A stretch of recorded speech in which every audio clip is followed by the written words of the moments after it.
In the 5th century, one man brought terror and destruction to millions across Europe.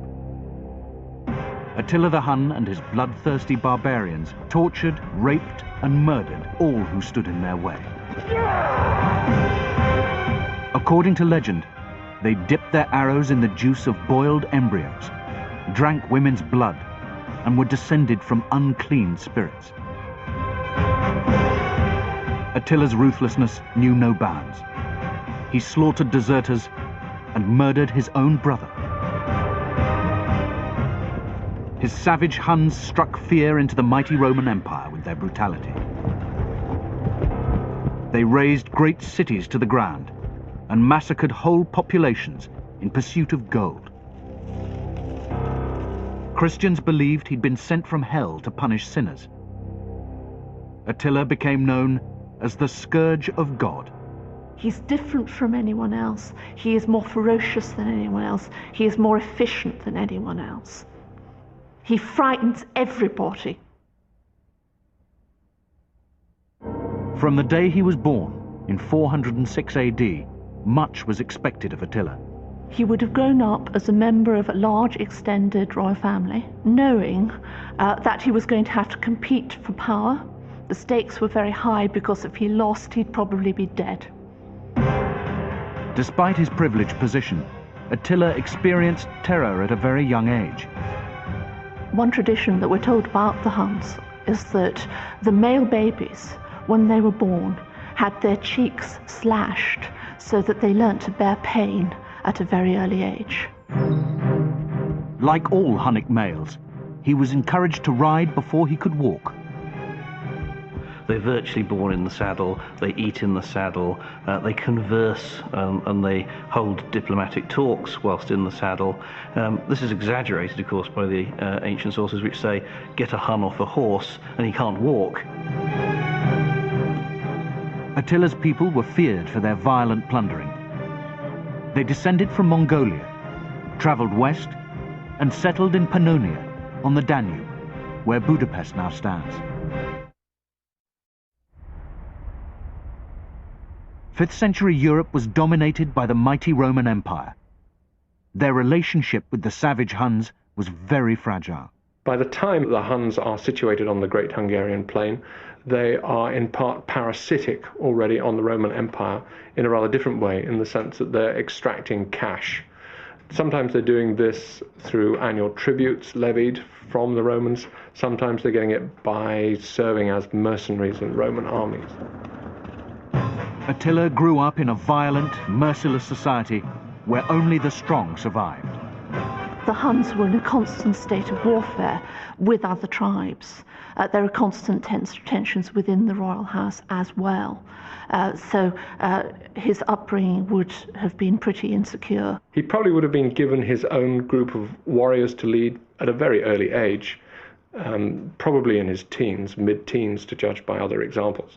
Whether he's really there to command or to be symbolic at that point, I think, is very debatable.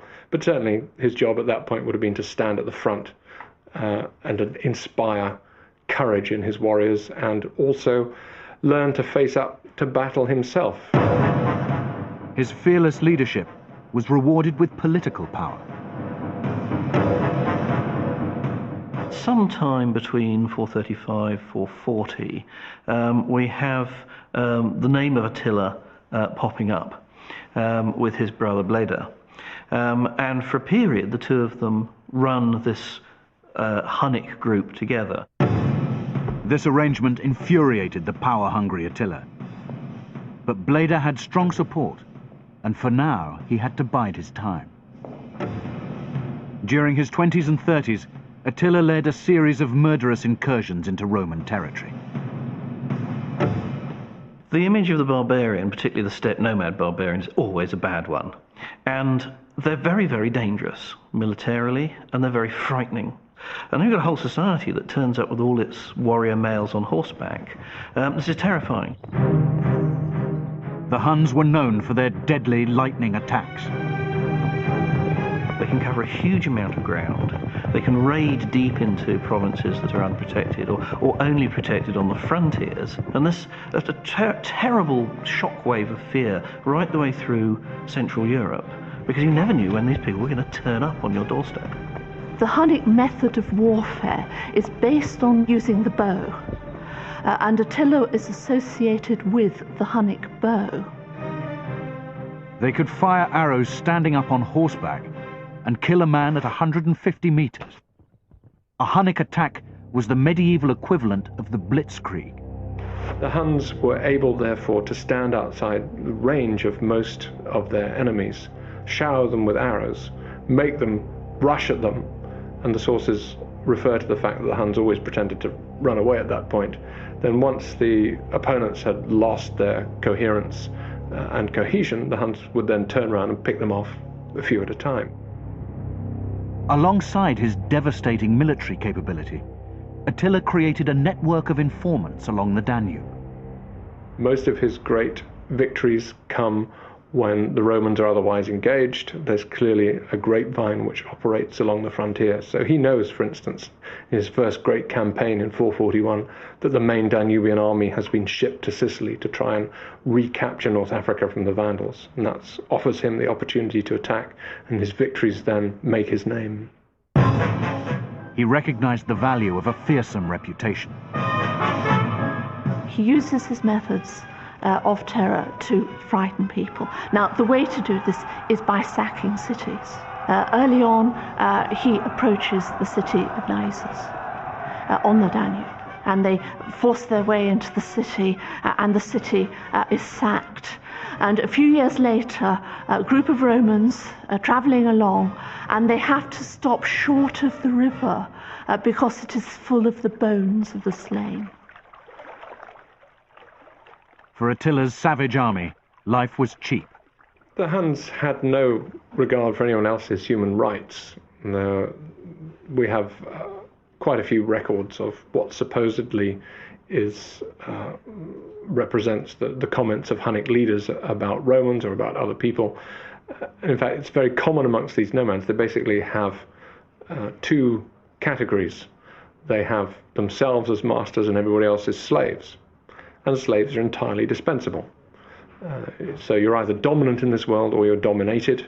And if you're dominated, then you're completely expendable. They would inflict maximum casualties without any respect for human life at all. And that is a characteristic of the terrorist. Although he tasted victory abroad, at home, Attila was losing patience with his brother and craved absolute power. For many years, Attila and Bleda did cooperate as leaders either of different factions of the Huns or as joint leaders of the whole lot. But Attila was the kind of man who had to rule alone, and in the end it was going to be either Bleda or him. Attila had his brother Bleda murdered in his sleep. At the age of 40, he became sole leader of the Huns. His priority was to expand the Hunnic war machine. Knowing how effective a combined barbarian fighting force would be against the Romans, he brought together various tribal groups. His early years as king were spent consolidating the coalition with the Ostrogoths and the Gepids and the other subject tribes. Once that was done, he could start on his career of terrorizing cities. Once he had political control over the Huns, the heavily superstitious Attila sought spiritual guidance. Attila would have been brought up with the Huns' own myths about their mission in life. Their success was due to divine guidance. There was one key moment when a sign from God was built into Attila's charismatic image. And that's when a rusty old sword was found and brought to him. Attila is said to have declared at this point that the gift of the sword to him from the gods showed that he was destined to conquer. Attila is overjoyed. This is the sword of Mars. This guarantees him victory. And of course he tells everybody about it. He wants fame. He wants glory. He wants people to be impressed. And while this is a means to an end, to get more power, to get more money, it is also an end in itself, because honor, glory, reputation are things that every great leader wants. Attila now controlled the united barbarian tribes and had the gods on his side. He was primed to attack the superpower of the Roman Empire. Attila, king of the Huns, had 500,000 bloodthirsty barbarian warriors at his disposal. He began launching plunder attacks deep into the Eastern Roman Empire. In 446, his armies swept across the Black Sea to the Mediterranean. They pillaged churches, desecrated the graves of saints, and slaughtered civilians. Attila enjoyed these apocalyptic scenes. He would roll his eyes in delight at the terror he inspired. He conquered more than 100 cities. There was so much loss of life that no one could count the dead. But his motive for this genocide wasn't territorial. The leadership of the Huns relied on successful plundering expeditions. If they failed to draw in wealth from outside, then they failed as leaders and they were liable to be overthrown. He also used the threat of violence to extort money from the Romans. Attila was a successful war leader, somebody who could force the Romans into handing over an increasing amount of gold every year.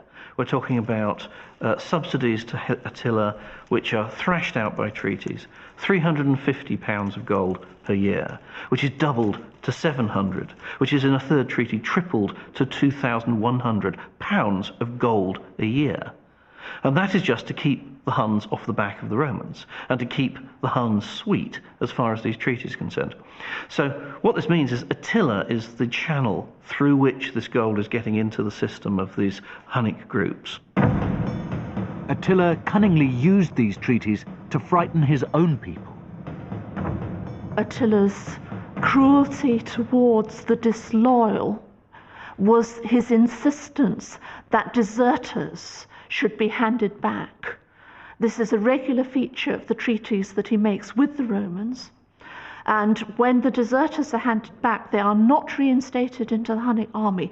They are executed to discourage the rest. This policy meant that there was no point in deserting, because you might get safely away. On the other hand, Attila would come after you, he'd frighten the Romans, he'd make a treaty, and he'd get you back, and he'd execute you horribly once he'd got you. Attila was a polygamist, which caused great jealousy between his wives. One disgruntled spouse, Gudrun, was so angry with Attila that she tricked him into eating 2 of his sons. This deception only added to his grotesque reputation, which by now had spread far and wide. Early Christian writers are, of course, universally appalled by the Huns. He gets all sorts of titles like Flagellum Dei, the scourge of God. Attila's image is playing in 2 directions. It's playing to the Romans. What the Hunnic Empire does is run a large protection racket against the Roman state, so demanding money with menaces. At the same time, he also has this multi-ethnic empire to run. So Attila's charismatic, fear-inspiring image is partly to keep these groups in line. His forces, meanwhile, carried on attacking the Eastern Roman Empire.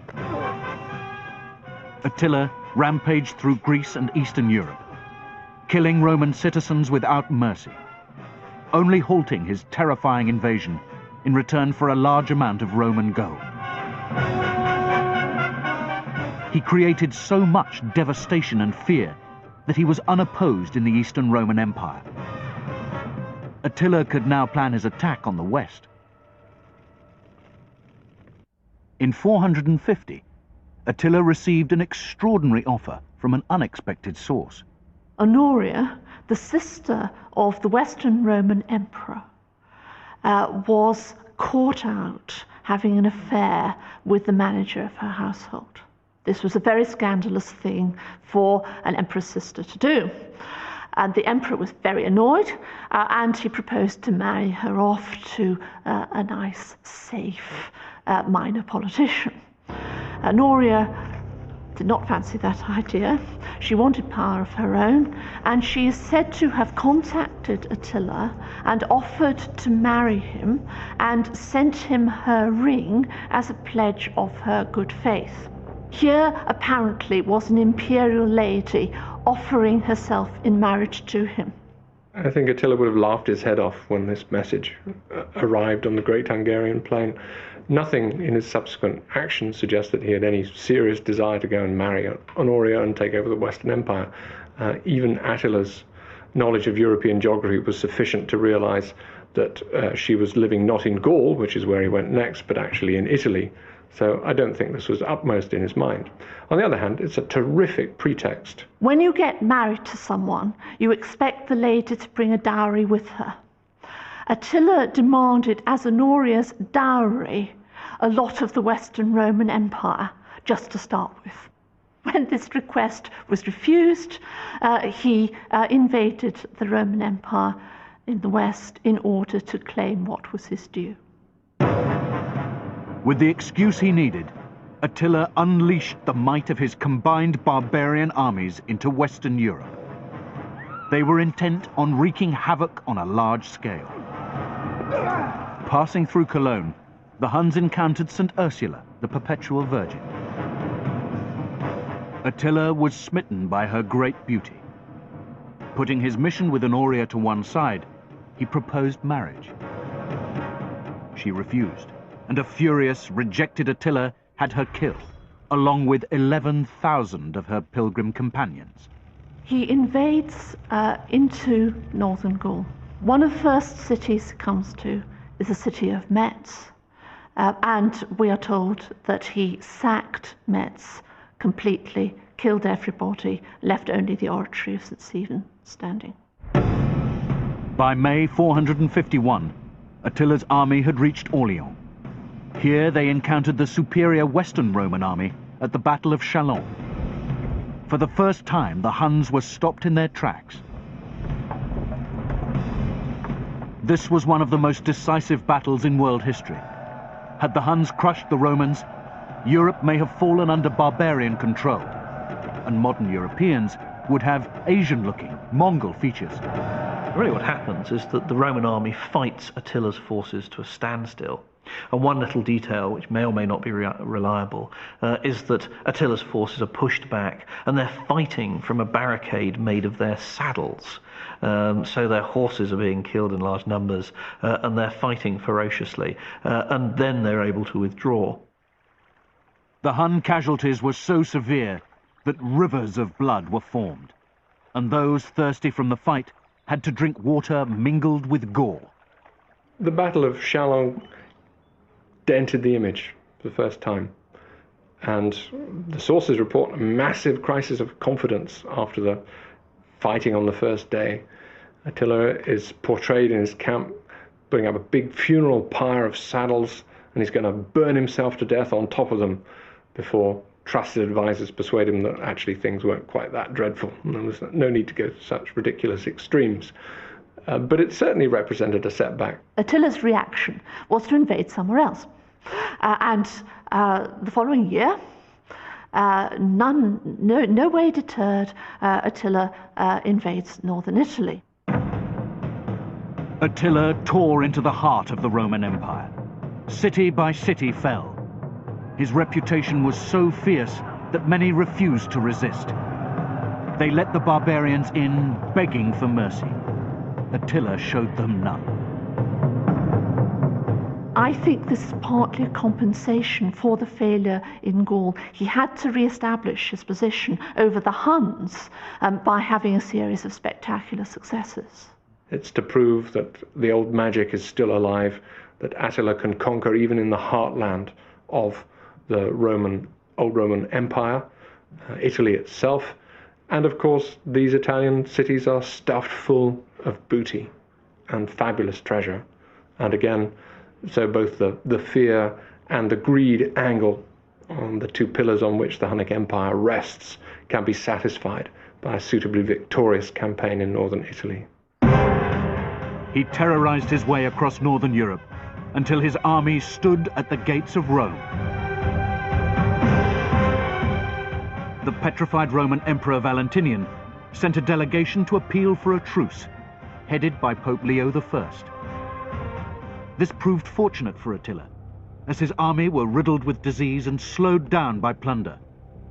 He demanded gold and a safe passage home. Attila, I think by then, had a very weak position. If it is true that his army was suffering from disease, and his base was threatened by the Eastern Roman Emperor, he had to withdraw backwards to Pannonia to safeguard that central base without which he could not function at all. Having been paid off, Attila was vexed at the breakout of peace. He returned to Pannonia laden with Roman gold and threatened to invade again as soon as he could. These threats were never realized, as his reign of terror was soon to end. In 453 AD, at the age of 48, he took another young wife, Ildiko, a beautiful German noblewoman. The wedding was celebrated in the usual alcoholic style that Huns enjoyed. In a drunken stupor, he flopped down on his back. He had a nose hemorrhage, and the flow of blood went backwards into his lungs and choked him. So when they broke in, they found Attila dead and his young wife weeping beneath her veil. He was buried in a riverbed, sealed in 3 coffins, constructed from gold, silver, and iron. He was buried in secret, and those that interred him were then themselves killed, so that nobody would know where the grave was. In a sense, Attila never died at all. Attila the Hun only ruled his people for 8 years, but the terror he brought to the population of 5th century Europe meant his name is synonymous with death and destruction to this day. The death, the funeral rites, the coffins, the unknown grave, they're all part of the creation of the myth of the great king, the Lord of men, the Lord of terror.